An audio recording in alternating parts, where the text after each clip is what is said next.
this story came out. Why is it covered in ads? Here we go. Because I want to know my net worth. The Leslye Headland, the Acolyte characters are, quote, doing the right thing because Anakin Skywalker never believed he turned evil. Badger, if you would, I sent a link in there. If you read briefly the first part of this, and we'll get into it. The part where it says in let me see. Her in the conversation. quote. Now you know how I feel. In the conversation, Headland explained how her story explored the same events from different perspectives. As a result, each of the main characters believed that they were doing the right. The showrunner added that no one wakes up evil, citing Lucas's treatment of Anakin Skywalker in the prequels. The characters in the Acolyte have to convince themselves they are doing the right thing. Made that above statement, agreeing with Filoni that Anakin did not believe that he had turned evil and always thought he was doing the right thing. Yes, that is true. Anakin always thought he was doing for a while until he met his son. That's the point. Yes, until that, and even a little bit before that, but even then it was too far deep. But yeah.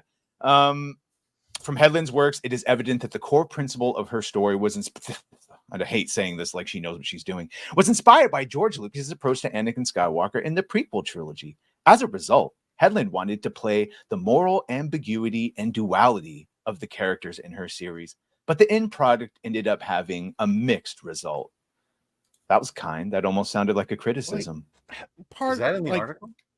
This is a fandom wire, so it's... Well, the thing is, I mean, here we are still this story came out October 12th. Okay. So recent, but how is it seems like every time she opens her mouth, she's not making the situation better, you know? Like, pardon my French, but like, what a dumb bitch, dude. Like, what are you talking about? Like, that's the thing. This attitude of like, well, it's from a certain point of view, every villain. No, some of the best villains in fiction know they're villains. They just don't care. That's the point. Like, even villains that think that they're right, like this whole thing that I went on a rant about this. People were like, well, Thanos is actually right. No, he wasn't. He just believed that he had the best answer, and it didn't matter if you showed him he was wrong. You could put it on a board in front of him and prove to him there was a better answer to him. Anakin knew killing the Padawans was wrong, even if he thought the Jedi were corrupt. He was doing wrong. But he knew he needed the power of the dark side. He justified blah, blah, blah. Yeah, they justified it. He justified his evil by saying, well, I have a thing that I want, and it doesn't matter how I get the thing that I want. And right now, these Jedi aren't giving me what I want, so I have to find it some other means. Was he being manipulated? 100%. But you cannot tell me that man was sitting there going, I have to kill these younglings. It's the only way. No, he did it because he was evil. Like, that's the thing. Darth Vader was not evil, but he did it because he did think it was the only way. But justifying, you could make an argument. Palpatine's fucking, obviously, if he was pure evil, he wouldn't have been able to be redeemed. Now we're going to get into a goddamn. No, you're right. No, but yes, you don't have to be, he was you don't manipulated. have to be pure evil to do horrible stuff. The thing, because he could justify it. If he could justify it in his head, he was going to make it happen because he wanted something from it. And once he got too deep into it, he could, I can't stop now. But like this, her attitude and the whole concept of the Acolyte, and well, from certain perspectives, none of it made any sense, because half the characters that she was saying, well, they're secretly evil, or, oh, well, you see, the good guys are telling her the truth about. No, they weren't. They were still manipulating her. Like the bad guys were manipulating everybody and lying about the stuff to other people. Like, just because one person doesn't want to tell her, yo, this horrible thing happened and it's all your fault because it probably won't go well for her, does not make them somehow inherently evil. It makes them stupid. That's the difference. Like, it was a dumb choice that had massive repercussions. And sometimes they just can't seem to weigh that, except that those people, and I mean this, like, I 100% think this, unless you are a bad person yourself who feels like inside you are not a good person, and you feel like you have to make the world look like maybe you're actually a hero, you have to somehow justify the darkness you see in yourself. And once again, I don't know, regardless of how much she knew, remember who she was an assistant to for a very long time. You go right where I was about to go with it, Mike. I think he was for 1 year. I think he was really in love with the women he slept with. Yeah.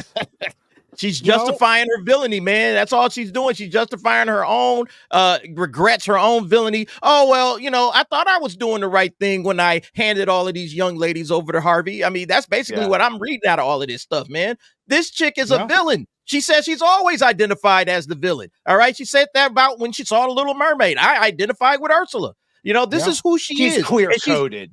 Yeah, okay, yeah, I'm sorry. But at the end of the day, man, she just don't understand the franchise, and she's using the franchise as her own little personal plaything to just, I guess, exercise some of her personal demons and everything that went on with her in the industry or whatever, man. I am so tired of Leslye Headland, man. This chick can drop. Yeah. Well, I ain't gonna say that. What a great I mean, at the end of the day, I'm careful. But at the end of the day, this chick don't understand Star Wars. She doesn't understand the lore. She doesn't understand the franchise. She doesn't understand the fans. She doesn't understand the characters. She doesn't understand anything. And so she's not the only one that ruined it.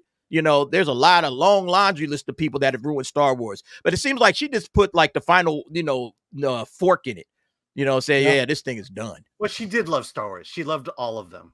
Oh, yeah, all the Star Wars. Well, to be fair, DA, this is the last time we will talk about the Acolyte. Thank God, man. Well, wait.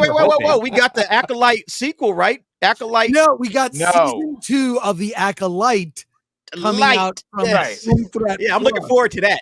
Don't get them sued. There will be a trailer before the end of the year. That's going to be great. So, I mean, I just think she has a profound, really simple.